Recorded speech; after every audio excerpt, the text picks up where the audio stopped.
Bonjour frères et sœurs. Voilà, bonjour aussi à nos frères et sœurs qui nous suivent sur Zoom. Je vous invite ce matin, s'il vous plaît, à faire une première lecture dans la première lettre de Jean, première épître de Jean, et cela au chapitre 5. 1 Jean chapitre 5, nous y ferons la lecture d'un verset, verset 4.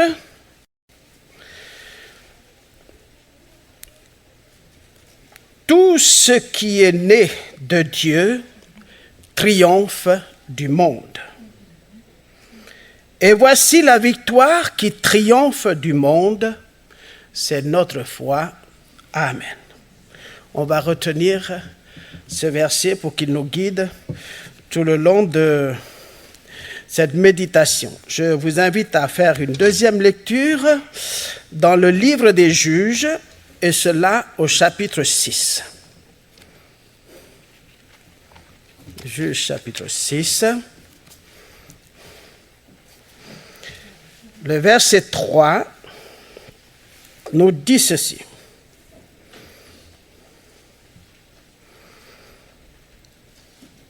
Quand Israël avait semé, Madian montait avec Amalek et les Bédouins de l'Orient, et il montait contre lui.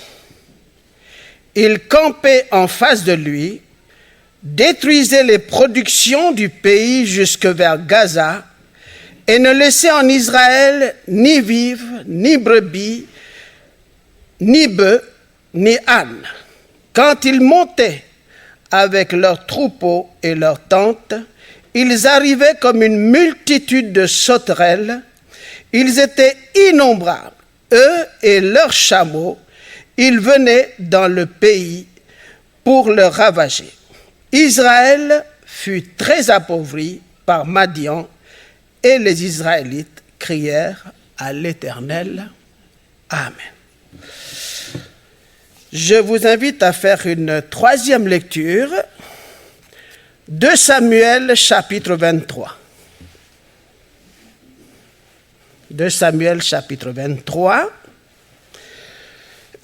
Il s'agit ici des vaillants hommes de David. Nous allons en parler plus particulièrement d'un ce matin. Verset 8. Voici les noms des vaillants hommes de David. Yokeb Bashébet, le Takémonite, chef de division. C'est lui qui brandit sa lance sur 800 hommes qu'il transperça en une seule fois. Après lui, Éléazar, fils de Dodo, fils d'Aoi. Il était l'un des 3 vaillants hommes qui défièrent avec David les Philistins qui s'étaient rassemblés là pour le combat. Tandis que les hommes d'Israël se retiraient ou fuyaient vers les hauteurs, c'est lui qui se leva et frappa les Philistins jusqu'à ce que sa main soit lasse et qu'elle reste collée à son épée. L'Éternel opéra une grande délivrance ce jour-là. Le peuple revint à la suite d'Éléazar seulement pour prendre les dépouilles. Après lui, Shama, fils d'Agé de Harar. Les Philistins s'étaient rassemblés à Léhi. Il y avait là une pièce de terre ou un champ rempli de lentilles, et le peuple fuyait devant les Philistins. Shama se tint debout au milieu de la pièce ou du champ, la reprit et frappa les Philistins, et l'Éternel opéra une grande délivrance.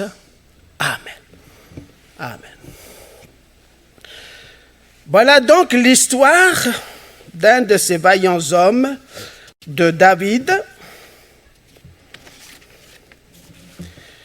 qui, alors que tout le peuple fuyait devant l'ennemi, lui, il va faire le choix de prendre position au milieu du champ et de défendre ce champ Et la Bible nous dit, l'Éternel opéra une grande délivrance.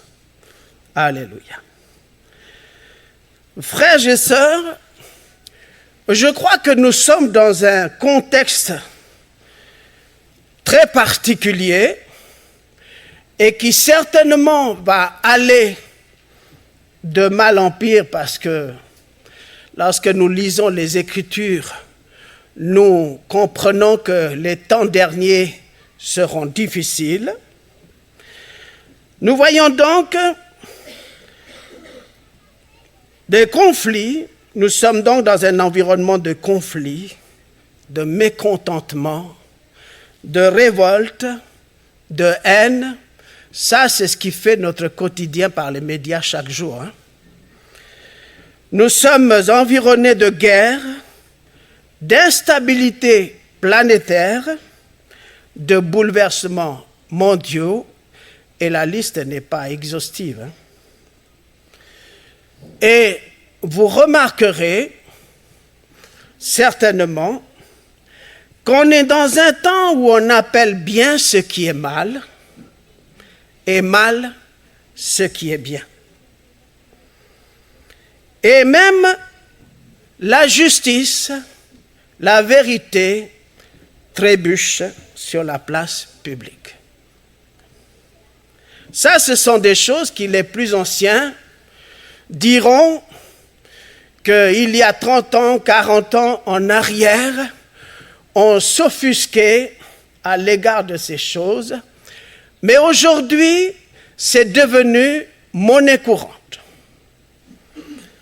Alors comprenons, frères et sœurs, que c'est notre environnement et qu'il est pour nous important de veiller sur notre vie, sans quoi nous allons être conditionnés par cet environnement. Et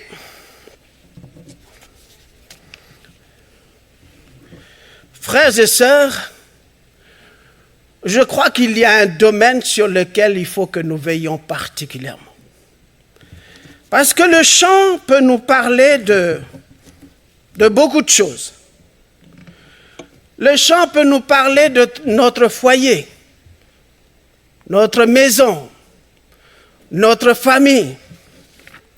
Il peut également nous parler de notre vie en tant que jeune homme, jeune fille. Il peut nous parler de notre vie tout court, de nos projets, de notre vie de mari, d'époux, de père. Il peut parler aussi de notre vie de femme, d'épouse, de mère, mais il peut parler aussi de notre vie d'enfant. Et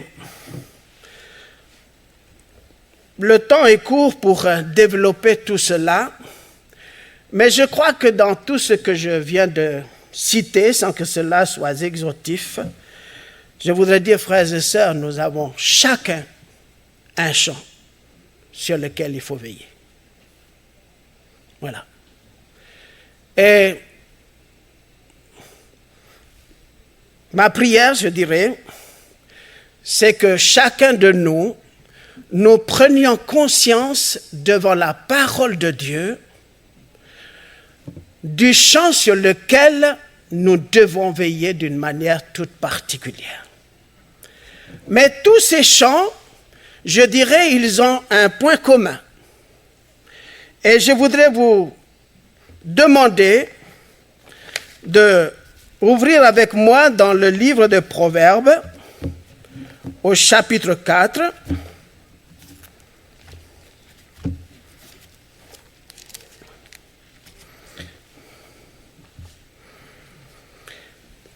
Proverbes chapitre 4 dit ceci, verset 23. « Garde ton cœur plus que toute autre chose, car de lui viennent les sources de la vie. Amen. » Frères et sœurs, je crois que c'est le dénominateur commun de tout ce que nous avons cité, que cela va dépendre de notre cœur. Nous avons lu dans les passages précédents que la victoire qui triomphe du monde, c'est notre foi. Et frères et sœurs, je crois que s'il y a un terrain sur lequel il faut bien veiller, c'est la foi. Parce qu'avec tout ce qui nous entoure, tout ce qui se passe, il y a, du point de vue chrétien, beaucoup de choses que nous entendons et qui contribuent à l'éloignement de la foi véritable. Or, la foi vient de ce qu'on entend, et ce qu'on entend vient de la parole de Christ. Et comprenons que la source de la foi, c'est la parole. Nous pouvons vivre des expériences qui peut-être sortent de l'ordinaire, mais la source de notre foi sera toujours la parole. Ce n'est pas l'expérience de ce que nous avons vécu qui doit prédominer sur la parole, mais c'est la parole qui doit être le fondement de notre foi.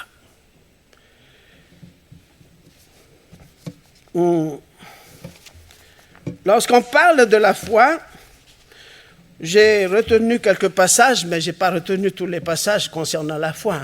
Voilà.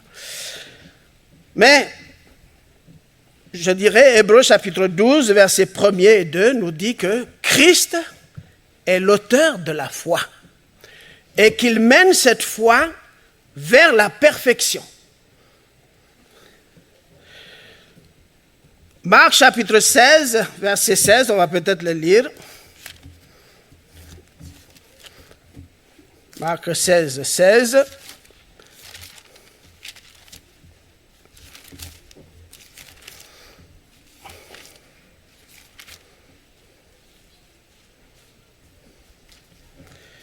Il dit ceci, « Celui qui croira et qui sera baptisé sera sauvé, mais celui qui ne croira pas sera condamné. » La foi nous amène au salut et nous amène à l'engagement.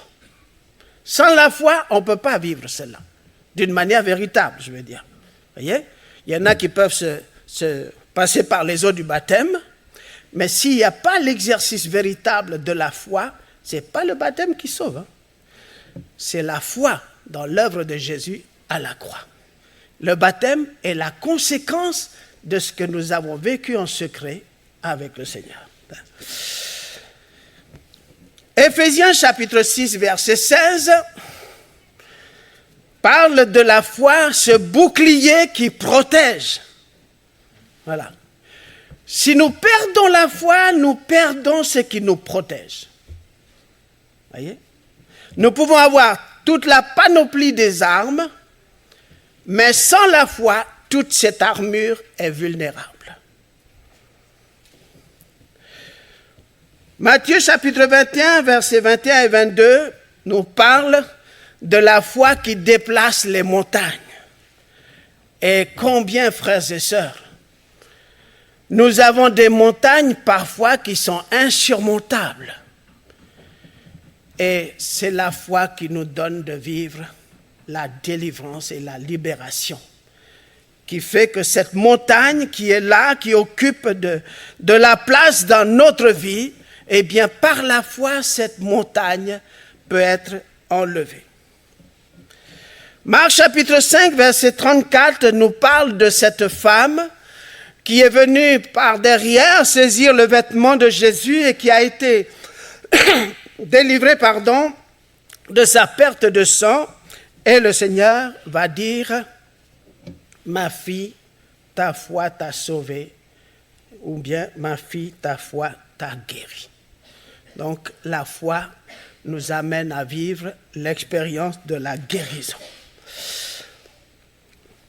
Nous pourrions citer Pour terminer, Luc chapitre 18, versets 1 à 9, la parabole de la veuve face au juge inique. Voyez, cette femme qui est venue à plusieurs reprises réclamer que justice lui soit faite. Qu'est-ce qui motive cette femme? Qu'est-ce qui fortifie cette femme? C'est sa foi dans la justice de Dieu. Frères et sœurs, nous pouvons vivre beaucoup de choses qui nous empêchent et qui sont des obstacles dans notre vie, dans notre développement spirituel et dans notre vie tout court. Et peut-être même que nous vivons plusieurs situations difficiles les unes après les autres, si bien que bien des fois, on se pose des questions. La foi, c'est celle qui va nous permettre que, quoi qu'il arrive, de croire que Dieu entend la prière et qu'il est celui qui récompense celui qui a la foi. Voilà, j'ai cité ces quelques exemples, on peut en trouver d'autres, mais pour nous amener à comprendre, frères et sœurs, combien chacun de nous, nous avons un champ à garder, à protéger. Et aujourd'hui, nous vivons dans un monde où c'est la fuite en avant. Nous avons lu tout à l'heure que le peuple de Dieu fuit. Chama a décidé de prendre position. Frères et sœurs, je voudrais attirer votre attention sur cet aspect. Parce qu'il y en a beaucoup, je le crois, qui n'avancent pas dans leur foi, qui ne croissent pas dans leur foi, parce qu'ils n'ont pas pris position. Tout le monde a la foi. Mais il faut prendre position. Vous croyez que ceux qui ont fui, ils n'avaient pas la foi?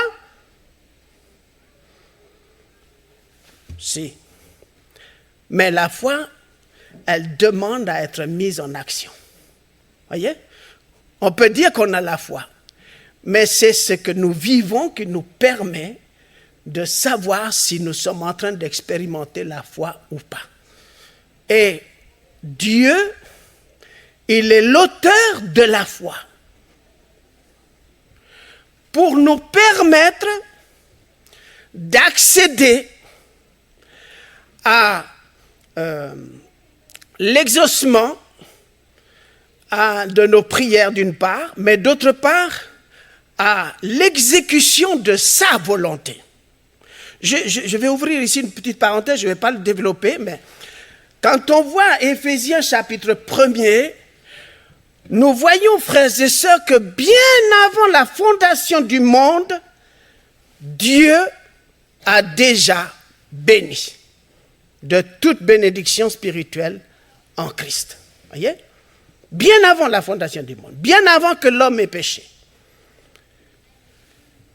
Et ce qui nous donne d'avoir accès à cela, le moyen d'avoir accès à cela, c'est la foi dans l'œuvre de Jésus à la croix.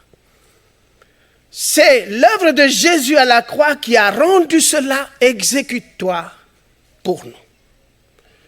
Comprenons, frères et sœurs, cela a été cité tout à l'heure, rappelé, par rapport à la Sainte Seine, que si le Seigneur l'a fait, c'est pour nous. Comprenons-le, frères et sœurs, c'est pour nous.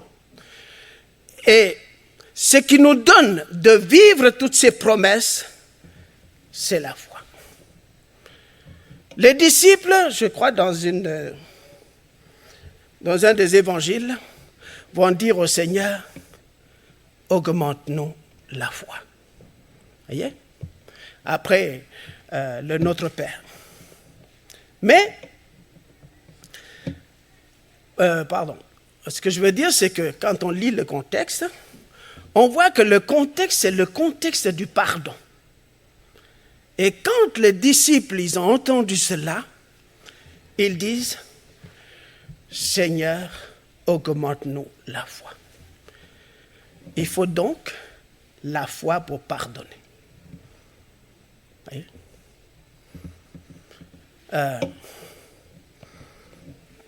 La foi, ce n'est pas un simple acte de dire « je te pardonne ». C'est beaucoup plus que cela. Voyez? Notre pardon, nous l'avons obtenu au prix du sacrifice de Christ. Et pour que nous ayons accès à ce pardon, le Seigneur est l'auteur de la foi pour nous donner, nous permettre d'accéder à ce pardon. Et lorsque nous ne pardonnons pas, eh bien, nous sommes en train de passer à côté de quelque chose qui nous permet de veiller sur notre foi, de fortifier notre foi. Le pardon, ce n'est pas quelque chose qui se mérite. Le pardon, c'est je choisis de donner.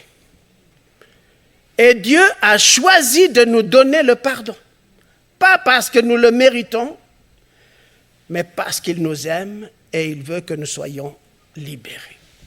Et par la foi, nous avons accès à cette bénédiction. Je cite là un exemple pour dire, frères et sœurs, nous avons tous un terrain, que ce soit en tant que mari, père, frère, en tant que mère, épouse, ou en tant qu'enfant, ou membre de la famille, nous avons tous un terrain qu'il nous faut défendre. Peut-être l'un plus que l'autre. Voyez?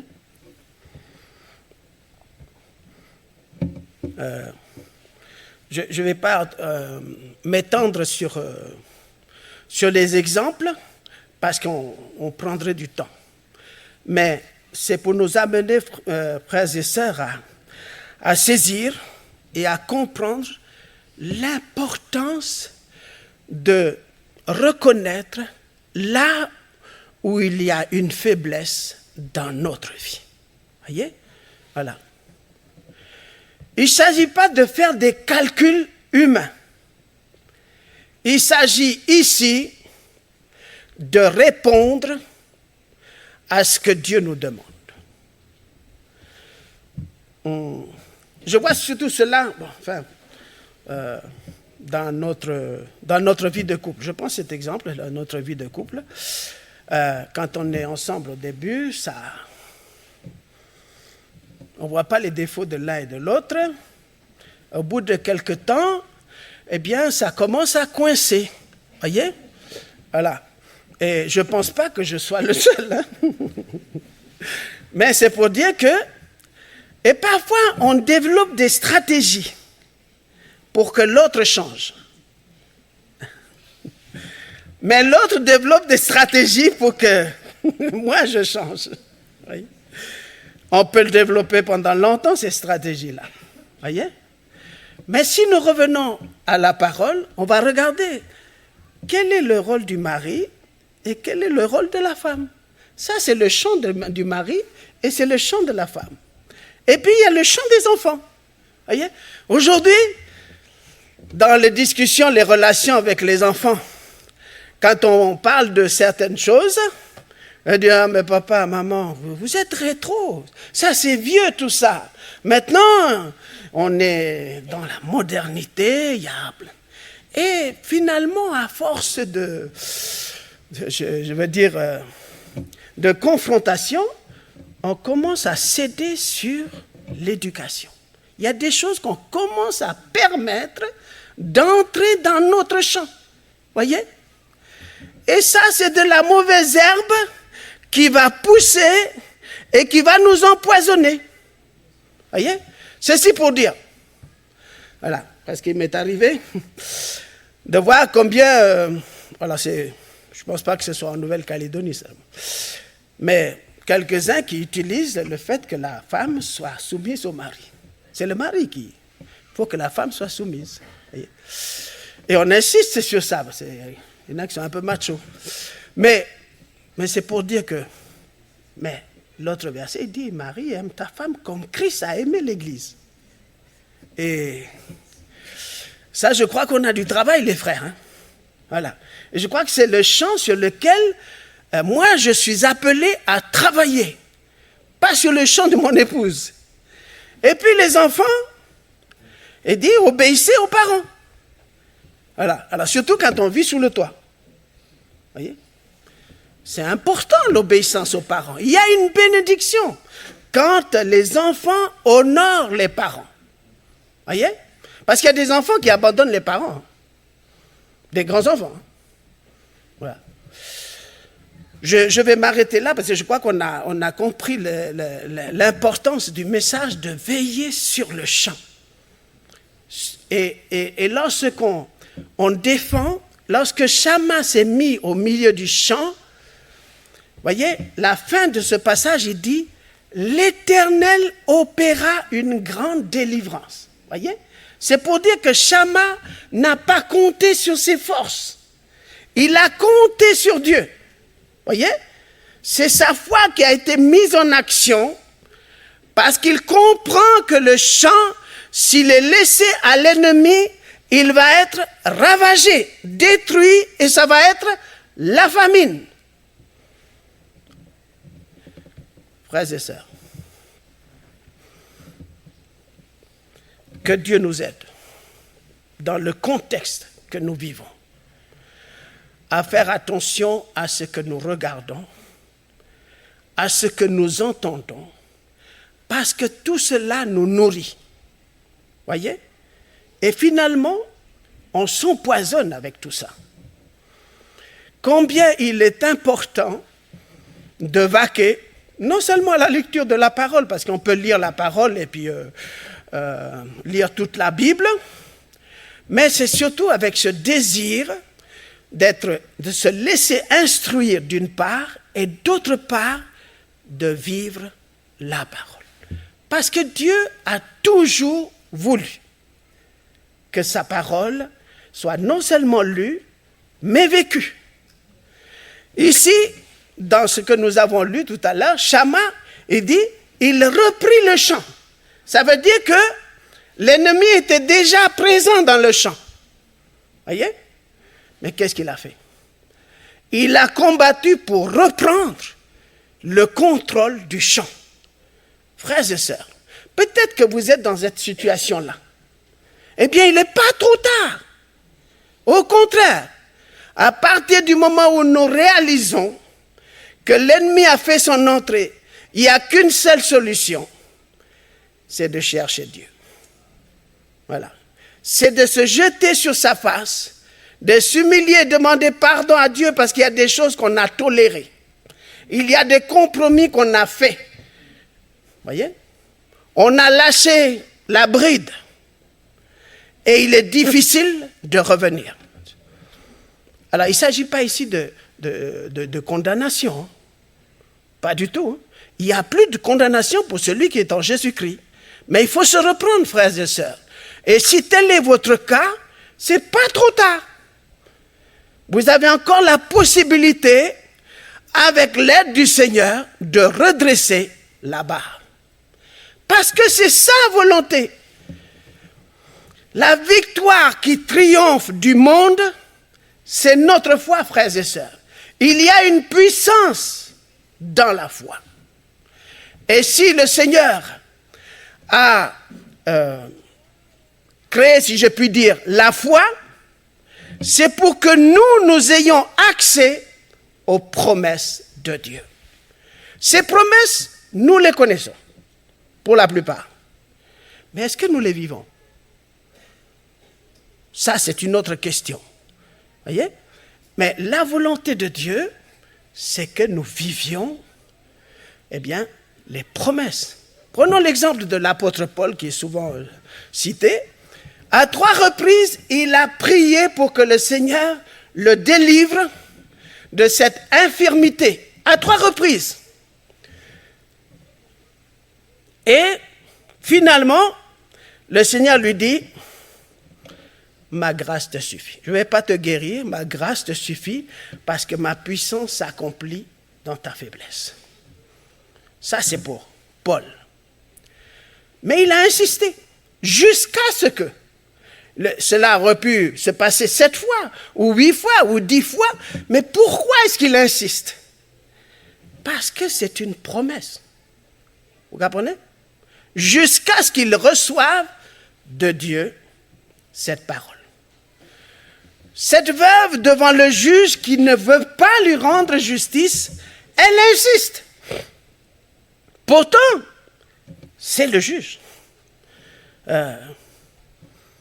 Quelle autorité peut être au-dessus du juge? Surtout à cette époque-là. Voyez? Voilà. Mais pourquoi? Parce qu'elle en croit en la justice. Elle croit que la justice est plus grande que celui qui l'exerce. Voyez? Et elle a obtenu gain de cause. Et le Seigneur a donné cette parabole pour dire qu'il faut toujours prier et ne pas se relâcher. Ça veut dire quoi? Ce n'est pas le nombre de fois où on va prier. Non, c'est pour dire insiste. Insiste parce que ça, c'est dans la promesse de Dieu. Et c'est ce que Paul a fait.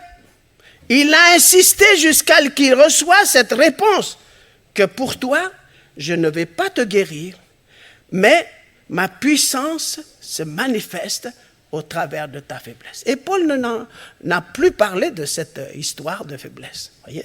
Même si nous reconnaissons dans ses écrits cette faiblesse dans sa propre vie. Je ne sais pas de quoi il s'agit exactement. Voilà. Mais, frères et sœurs,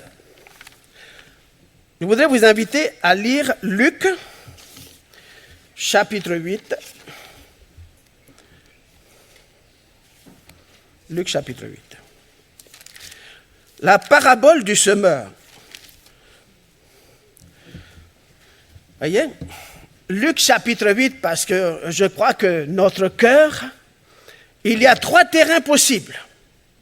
On peut être le mélange des 3. Voilà. Mais il y a 4 terrains possibles.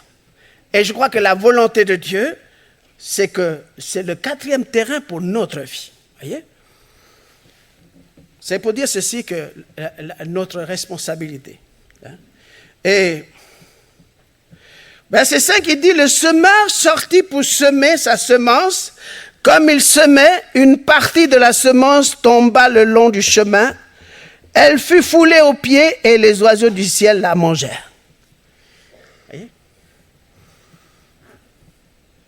Elle fut foulée aux pieds. C'est une indication que le Seigneur donne ici. C'est que cette semence n'a pas pris parce qu'elle a été foulée aux pieds.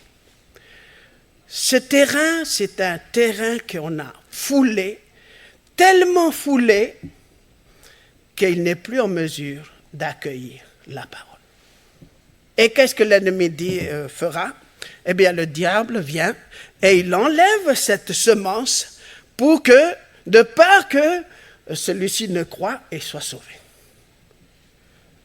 Et je crois que c'est une attitude, frères et sœurs, que nous devons avoir lorsque nous venons, c'est de dire, Seigneur, je désire que mon cœur soit préparé à recevoir ta parole. Et je crois que beaucoup d'entre nous, nous faisons cette prière. Mais il faut la laisser croître, cette parole. Parce que cette parole peut aller à l'inverse de ce que nous pensons ou de ce que nous avons toujours pensé. Si bien que c'est comme ça qu'on refoule la parole. On ne la prend pas parce qu'elle ne nous correspond pas. On prend ce qui correspond à notre cœur. Or, la parole, elle est bonne pour notre vie.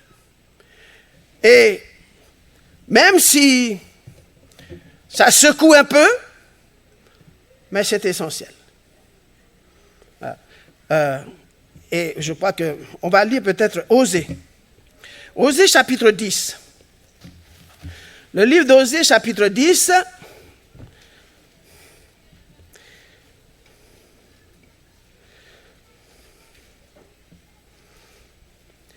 Il dit ceci au verset 13. Vous avez cultivé le mal, moissonné la perversité. Mangez le fruit de la fourberie, car tu as eu confiance dans ta voix ou dans ta force, dans le nombre de tes vaillants hommes. Voilà, on a semé pour l'injustice. Et au-dessus, verset 12, il dit ceci. Et vous, semez pour la justice, moissonnez pour la loyauté, défrichez un champ nouveau. Il est temps de chercher l'Éternel jusqu'à ce qu'il vienne et répande pour vous la justice. Amen. Voyez, quand Dieu dit, il est temps, aujourd'hui, aussi longtemps qu'on peut dire aujourd'hui, il est temps de chercher Dieu de tout son cœur. C'est chercher Dieu, c'est vouloir à tout prix que Dieu agisse dans notre vie. Non pas selon notre manière de penser ou de concevoir les choses, mais d'être prêt à être corrigé, instruit dans notre conduite, et ainsi de régler notre conduite par rapport à la parole. Voyez? Et lorsque nous agissons ainsi, nous sommes en train d'agir dans notre intérêt. Parce que Dieu sait ce dont nous avons besoin. Et il fait la promesse de nous donner ce dont nous avons besoin. Mais il met une priorité. Cherchez d'abord le royaume et la justice de Dieu. Et toutes choses vous seront données par-dessus tout. Voyez? Voilà. Ceci pour dire, frères et sœurs, que peut-être pour quelqu'un, c'est le moment, aujourd'hui. Parce que demain, ça peut être trop tard. Voilà. Aujourd'hui, c'est jour de grâce. Alors faisons-le. Ne reportons pas à demain ce que nous pouvons faire aujourd'hui. Voyez? Parce que reporter à demain, c'est s'endurcir. Voyez? Lorsqu'on reporte, on contribue à notre endurcissement. On est en train de fouler la parole. Si bien qu'on va y penser pendant 1 jour, 2 jours, 3 jours, et puis après, c'est passé aux oubliettes. Et les bienfaits que devait apporter cette parole, eh bien, elles ne le sont pas. Pourquoi? Parce que nous n'avons pas pris au sérieux.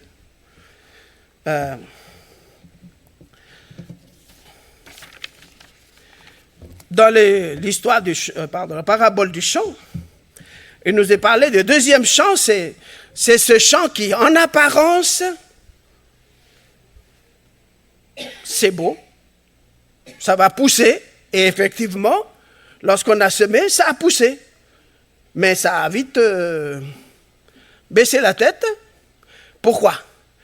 Parce qu'il y a des choses en dessous. Voyez? Combien, frères et sœurs, il est important de chercher Dieu pour que sa parole s'enracine dans notre cœur.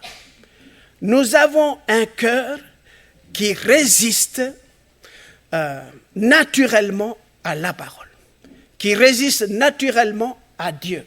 Et si nous prenons conscience de cela et que nous demandons et cherchons Dieu pour que sa parole agisse pleinement dans notre cœur, alors le bénéfice de cette parole va se faire dans notre vie parce que c'est la volonté de Dieu. Voyez?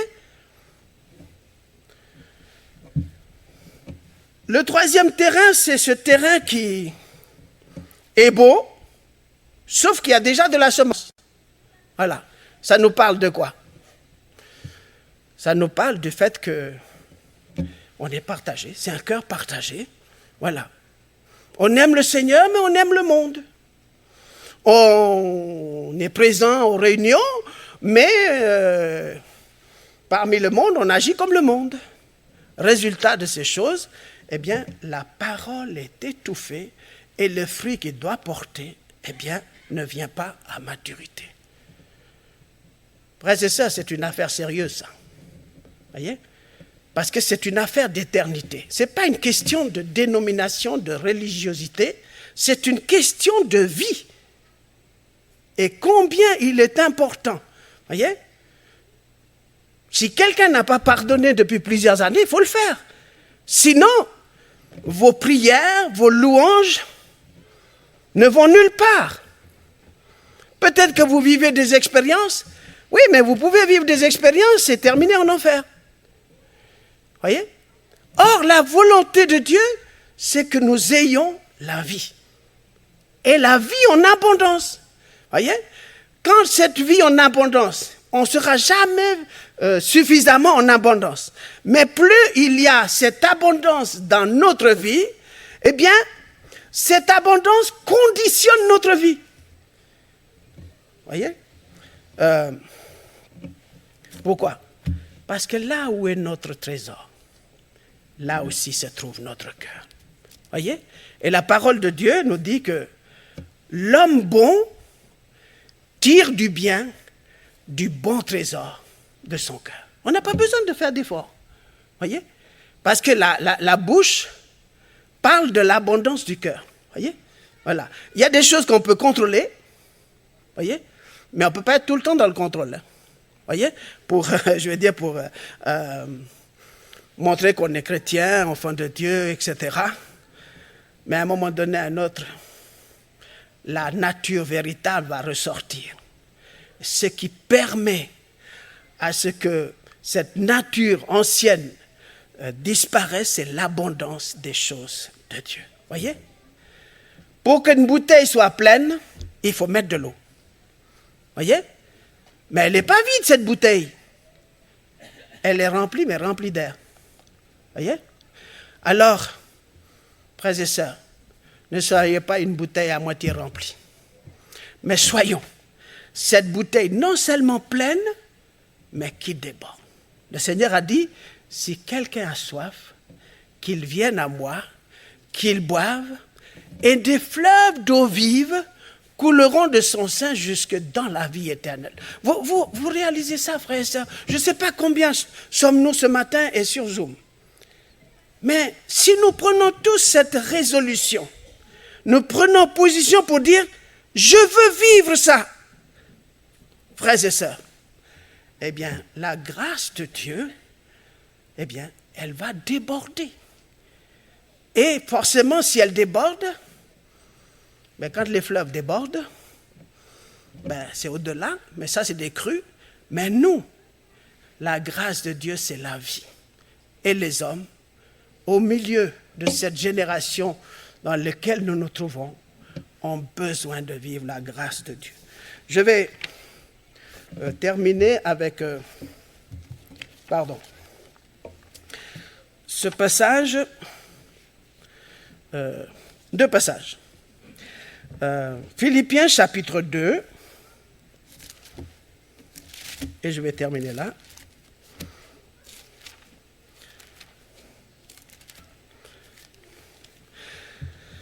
Philippiens chapitre 2, il faudrait lire à partir du verset 1er jusqu'au verset 16, mais on va lire ici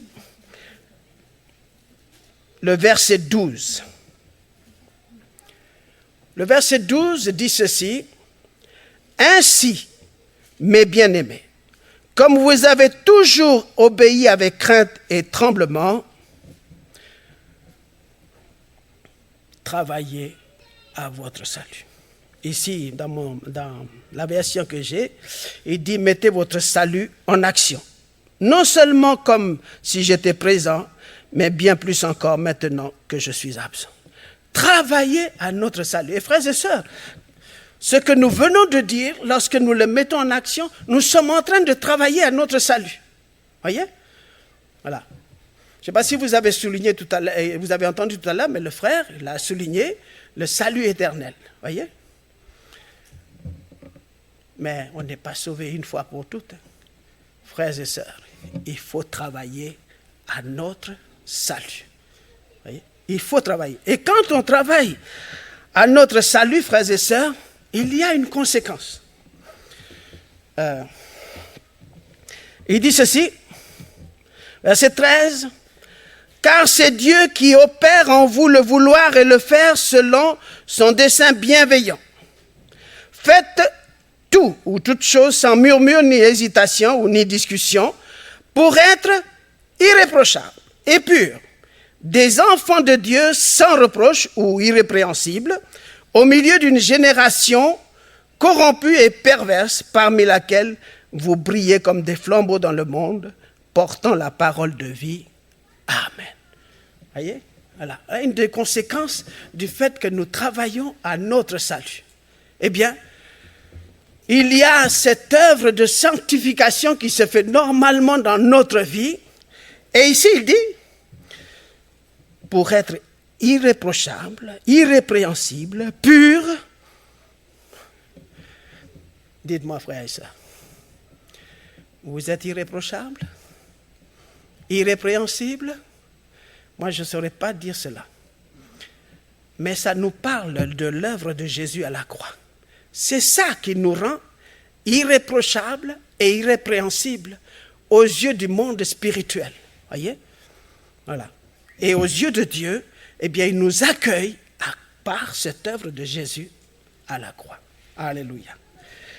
Je terminerai Ésaïe 26.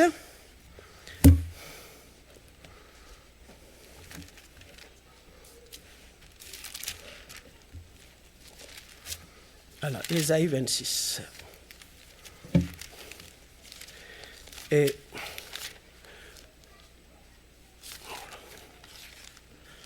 Ésaïe 26. Oula. Ésaïe 26. Verset 3. Ésaïe 26, le verset 3, dit ceci. À celui qui est ferme dans ses résolutions ou dans ses dispositions, tu assures la paix parce qu'il se confie en toi. Confiez-vous en l'Éternel pour toujours. Amen. Voilà. À celui qui est ferme, c'est-à-dire à celui qui a décidé de prendre position, quoi qu'il en coûte. Il y aura certainement des luttes et des combats, mais le Seigneur a fait la promesse de garder courage parce qu'il a vaincu le monde et qu'il est avec nous. Voyez? Voilà. Et il nous assure, tout ce que nous venons de lire ici, qu'à celui qui est ferme dans ses résolutions, dans ses dispositions, dans sa prise de position, tu assures la paix, parce qu'il se confie en toi. On va prier le Seigneur. Éternel Dieu, nous te sommes reconnaissants pour ta parole et nous déposons devant toi nos cœurs parce que Seigneur, nous n'avons pas besoin de dire encore plus de choses parce que tu as une parfaite lecture de l'état de notre cœur. Seigneur, nous désirons vivre la victoire de la foi, parce que cette victoire, tu nous l'as acquise en triomphant à la croix. Seigneur, fortifie nos cœurs, renouvelle nos forces, s'il te plaît, bénis particulièrement celui qui a faibli, celui qui a baissé dans sa foi. Nous prions ensemble que ce matin, il soit renouvelé, fortifié, encouragé. Et nous voulons nous attendre à ce que dans les jours prochains, il y ait des témoignages qui te glorifient parce que nous avons décidé de prendre position pour notre Dieu. Que ton nom soit béni. Amen.